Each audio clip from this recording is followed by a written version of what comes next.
Warner Bros. Discovery are reportedly very happy with the AEW Dynamite ratings this week, despite having the lowest total viewership since January 2021. The picks for the WWE Draft Night 1 on SmackDown last night have been revealed. Several more matches have been announced for the upcoming Backlash Premium Live event. Carlito is revealed to be the person that attacked Dragon Lee before WrestleMania. Cody Rhodes faces off against Carmelo Hayes as Hayes is drafted to SmackDown. And an update on Vince McMahon and WWE President Nick Khan selling their remaining shares in TKO Group Holdings.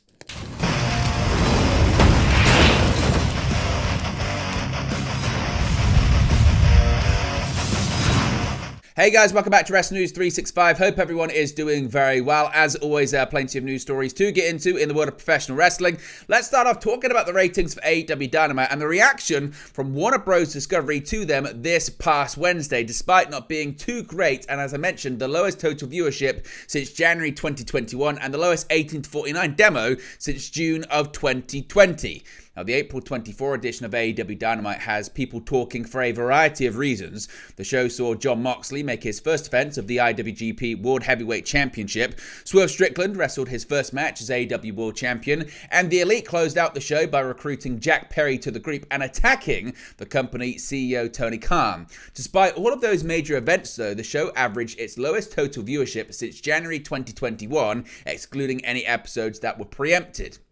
However, AEW's broadcast partner, that being Warner Bros. Discovery, were reportedly very pleased with how Dynamite performed. PW Insider reached out to a source within WBD who claimed that higher-ups in the company were very happy with the Dynamite rating given its competition. Brandon Thurston of WrestleNomics noted Thursday that the amount of sporting competition on Wednesday night, combined with the fact the show aired live on the west coast of the United States, meaning 5 p.m. instead of 8 p.m., could have factored in to the show's poor performance. PW Insider source noted that AEW placed 6th overall for cable shows on April 24, but given that 3 of the programs that beat it were all NBA-related broadcasts that aired on TNT, another WBD network, the fact that the only network that topped AEW for viewership was ESPN and their coverage of the NHL playoffs, while Dynamite beat everyone else, left people within WBD feeling very happy. It was also noted by the WBD source that AEW overcame the obstacle of poor audio issues on April 24, which ended up being a TBS problem instead of an AEW one, and that once DVR numbers start to come in over the next few days, WBD expect the rating for the April 24 show to be even better than what was already reported. So what are your thoughts when it comes to this? Do you think that the report is accurate, that Warner Bros. Discovery are happy, or is it a case of AEW trying to save face? Let me know your thoughts about it in the comment section below. Now, the draft night 1 took place last night on Friday Night SmackDown. We saw several interesting picks from both SmackDown and Raw. Let's go right into all of them. Now, we should actually start off by prefacing this talking about Roman Reigns and his lack of involvement in the draft, because after the War Rooms were shown featuring SmackDown General Manager Nick Aldis and Raw General Manager Adam Pearce taking advice from the likes of John Bradshaw Layfield and Teddy Long, there was an announcement from Paul Heyman. In a backstage interview segment with Caleb Braxton, Paul Heyman revealed Roman Reigns' draft status. Per Heyman, Roman Reigns had voluntarily removed himself from the eligibility to be drafted in the 2024 draft. Heyman also made note that Roman Reigns would continue a period of absence, hence his withdrawal. Now, seemingly, again, that would mean he's going to be staying on SmackDown, but we'll have to wait and see indeed what happens with that. So let's get into the picks. As mentioned, round 1 saw Bianca Belair move to SmackDown, or should I say stay on SmackDown. Jey Uso was drafted to Raw. Carmelo Hayes was called up from NXT and drafted to Friday Night SmackDown. The former World Heavyweight Champion Seth freaking Rollins once again is sticking around on Monday Night Raw. Round 2 of the draft saw Randy Orton once again stay on SmackDown. Bron Breakker, who had only just been signed by SmackDown prior to WrestleMania earlier this year, he has been drafted to Raw. Nia Jax, who was previously a Raw superstar, she's been drafted to SmackDown. Liv Morgan, she'll be sticking on Monday nights as she was drafted to Raw. Round 3 saw LA Knight, he's going to be staying on SmackDown. Ricochet, he'll be staying on Raw. The Bloodline, that being Solo Sikoa, Tama Tonga, and Paul Heyman, Heyman collectively are also staying on SmackDown, as they're going to be sticking there. Sheamus, who recently just returned after a lengthy absence due to various injuries just after WrestleMania, he also is going to be sticking around on Monday Night Raw. He was drafted to Raw. Round 4 saw the number 1 contender for the WWE Championship, AJ Styles, staying on Friday nights. He was drafted to SmackDown. The Alpha Academy, they're staying on Raw as they were drafted to the Red Brand. Andrade seemingly has been drafted from Raw to SmackDown. Kiana James, also a call-up from NXT. She was drafted to Monday Night Raw. Now, the draft continued as well once the show went off the air on Fox. Cedric Alexander and Ashanti the Adonis, they were drafted to SmackDown. We saw Alba Fire and Isla Dawn, the former NXT Women's Tag Team Champions, drafted from SmackDown to Monday Night Raw.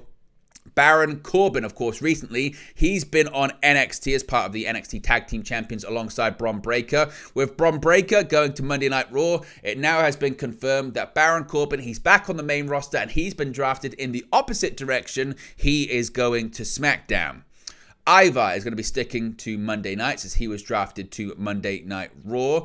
The OC will be staying on Friday nights as Luke Gallows, Carl Anderson, and Michin Mia Yim are staying on Friday Night SmackDown. Shayna Baszler, she'll be sticking around on Monday nights too as she was drafted to Raw. And finally, Zoe Stark, someone that has teamed up with Shayna Baszler in the past, also will be sticking around on Raw. So what are your thoughts when it comes to the draft picks for night 1 of the draft?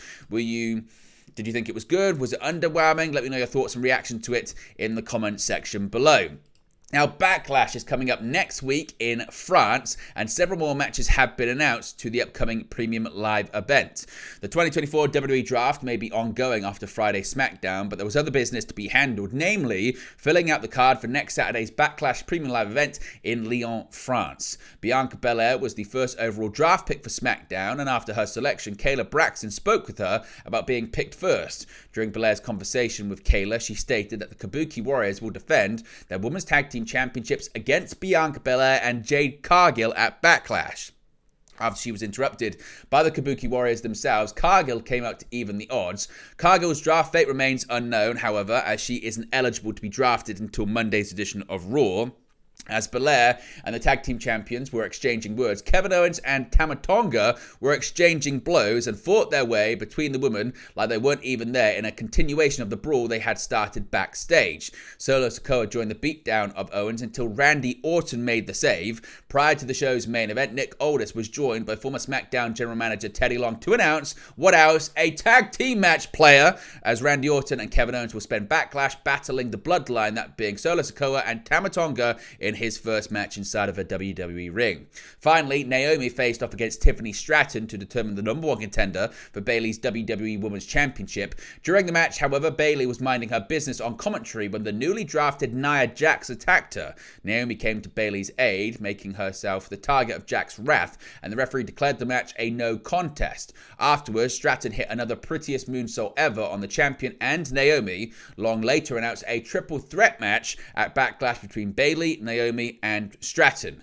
These 3 matches make Backlash a 5-match card for the time being, joining Damian Priest versus Jey Uso for the World Heavyweight Championship and Cody Rhodes versus AJ Styles for the undisputed WWE title.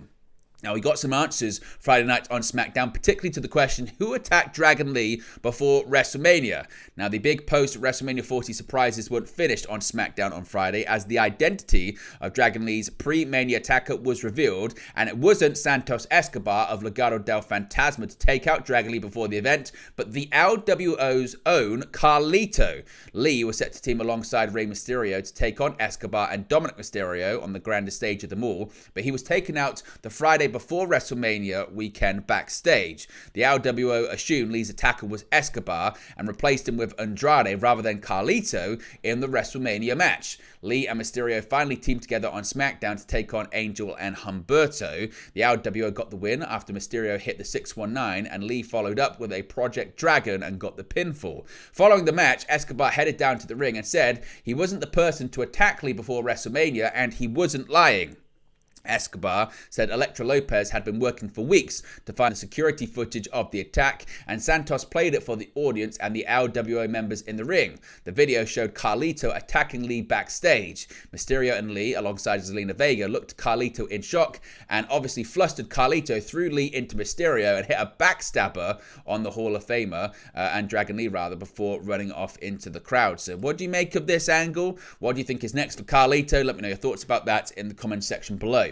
Now, we spoke about Carmelo Hayes. He is him, and he has been drafted to SmackDown, and what a debut match he had on SmackDown as an official member of the SmackDown roster, facing off against the undisputed WWE Champion Cody Rhodes. Just 2 hours after officially being called up to SmackDown, Carmelo Hayes made a daring Friday night stand against undisputed WWE Champion Cody Rhodes. By the time the dust settled, however, it was not Hayes that Rhodes found himself standing across, but Backlash opponent AJ Styles. Despite the contest being an untitled match, Hayes and Rhodes delivered an electrifying and springboard-heavy contest in the main event of Friday's episode of SmackDown. The final moments of the match saw Hayes survive a Cody cutter, only for Cody Rhodes to dodge Hayes' lethal, nothing but net finisher. One crossroads from the champion later, and Rhodes was celebrating his victory, but not without also acknowledging the prowess of one of WWE's most up-and-coming stars, now officially a member of the main roster.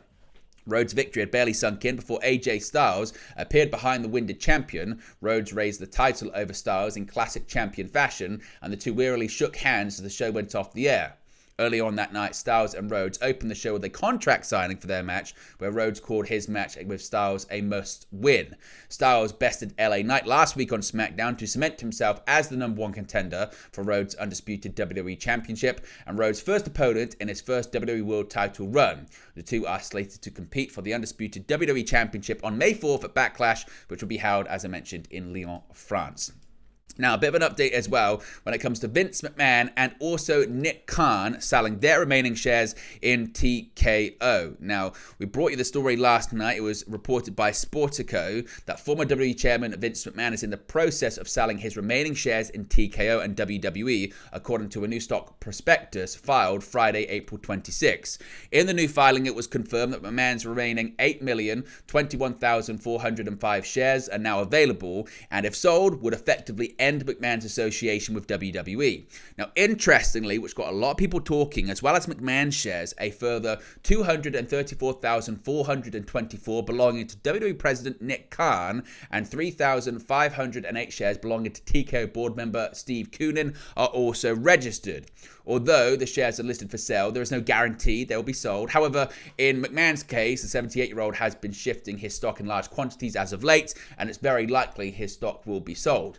Now, a lot of people said, well, what does this mean for Nick Khan? Does this mean he's cashing in and he's leaving the WWE as well? Well, it did say in the article Khan was going to stay in his role as WWE president, and Sean Ross Sapp has provided a bit of an update from this, of course, Sapp from Fightful. He said that he had reached out to WWE about Nick Khan's shares being listed, and he said he'd let everyone know if he heard anything. Now, he said that Nick Khan also has filed to sell what appears to be all of his holdings of 234,424 shares. Khan actually listed the same shares for sale in September, and it was in the same prospectus that McMahon did. He's still with WWE in his position, and he hasn't actually sold his stock as of right now. The filing makes the shares eligible to be sold, and usually are, but they've not been sold as of right now. So Sean Ross Sapp is reporting that essentially, as of now, this is a big nothing. So if indeed all of the shares get sold in the future, that might be something that comes up. As of right now, they haven't been sold and nothing has particularly changed when it comes to Nick Khan. Of course, we get any more details on that in the future, we'll let you know. But there you go, guys. The latest pro wrestling news for you. Be sure to smash a like on the like button. Be sure to subscribe, bottom right-hand corner. As always, let me know your thoughts in the comment section below, and I'll speak to you again very, very soon. Hey guys, thank you for watching, listening, streaming, or however you come across this video today. Be sure to click on the video on the right there to watch our next video, or click the bottom there to subscribe, or the bottom right hand corner. Thank you very much, and I'll speak to you again very soon.